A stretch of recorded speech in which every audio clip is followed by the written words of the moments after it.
tonight, we're tearing into a supernatural horror story that is built on some truly terrifying layers of deception. We're talking about a cursed home, a mysterious bride, and a string of gruesome murders that has an entire village coming apart at the seams. So let's dive right into this dark and twisted tale.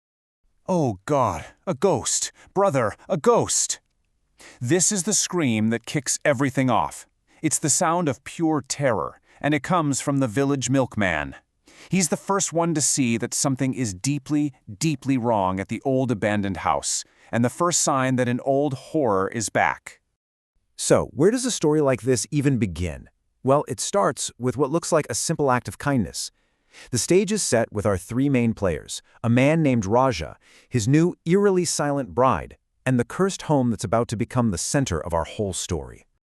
Okay, picture this. Late one night, Raja finds a woman in a full bridal outfit on a bridge, looking like she's about to jump. He rushes in, stops her, and when he sees she has nowhere to go, he offers her shelter in his home, a place that's been sealed up, gathering dust for months. Seems like a hero, right? But see, this isn't just any old dusty house. The villagers have a name for it, the ghost house, and for a very good reason. It's got a reputation, a bad one. Every single family that's ever tried to live there has met a violent, tragic end. The villagers are convinced it's cursed.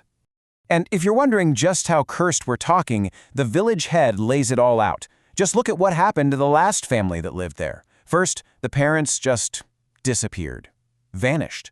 A few months later, their daughter-in-law was found brutally beheaded.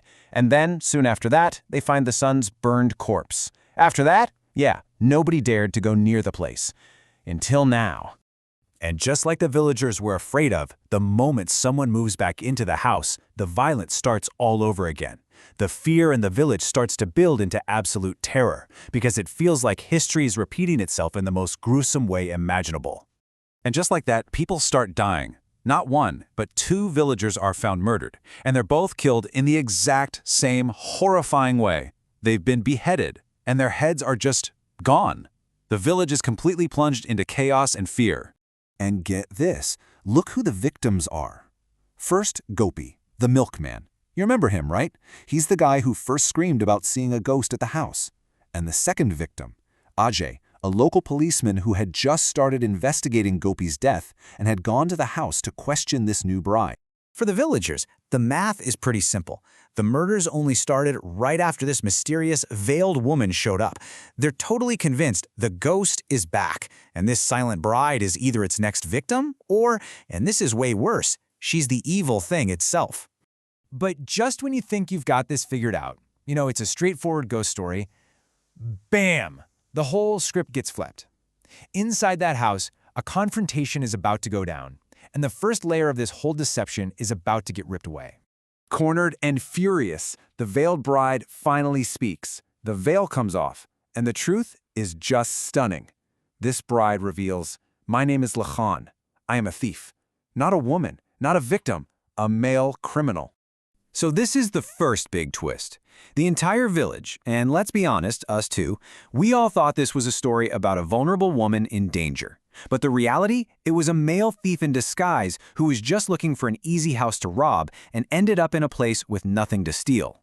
But wait, if you think that was the big twist, you are not ready for what's coming next. That reveal was just a distraction. As Lakhan, the fake bride, thinks he's finally gotten the upper hand, the real evil in the house decides to show its face. So, as Raja calmly listens to Lakhan's whole confession, he just smiles. And then he delivers the single most chilling line of the entire story. He tells Lakhan he always knew he wasn't the bride, because I am the bride. And there it is, the double deception. The man we all thought was Raja, the kind rescuer, the hero of the story, he's actually the vengeful spirit of Rani, the daughter-in-law who was beheaded in that very house all those years ago.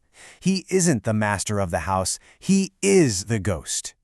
So here's the full, tragic story of what really happened. Rani married the real Raja, but her new husband, in a fit of rage, actually murdered his own parents. When Rani saw what he did, he killed her too, beheaded her to keep her quiet. But she came back as a ghost, killed him first, and has been haunting this house ever since, killing anyone who gets in her way. At this point, the villagers have had enough. I mean, 2 more bodies have dropped, the truth about the ghost is out. They're done waiting for help. They decide to end this curse themselves, with the one thing they believe can destroy an evil like this: fire. You can just picture it, right? An angry mob, torches held high, marching on that house.